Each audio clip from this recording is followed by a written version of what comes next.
Балдар, силер Жөргөмүш кемпир жөнүндөгү аңгемени уккансыңарбы? А эгерде уга элек болсоңор, мен силерге аябай кызыктуу Жөргөмүш кемпир жөнүндөгү аңгемени айтып берейин. Чычканга куйрук бүтө элек кайсы бир заманда ташбакадан да түк издеген ачкөз кемпир болуптур.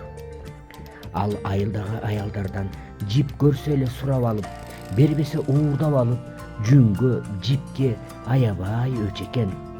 Сайма сайчу далай уздар, жибек жиптүү келин кыздар ал кемпирди көргөндө «Жипчи кемпир келе жатат» дешип жиптерин бекитип, бекиткен жеринен да уурдатып айлалары кетип жүрүптүр.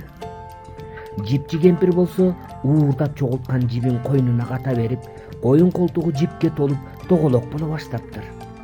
Бара-бара жип койнуна батпай чубалып чыгып, өзү тоголонуп баса албай жөрмөлөй баштаптыр. Анан жөрмөлөп жүрүп, жөргөмүш болуп калган тура.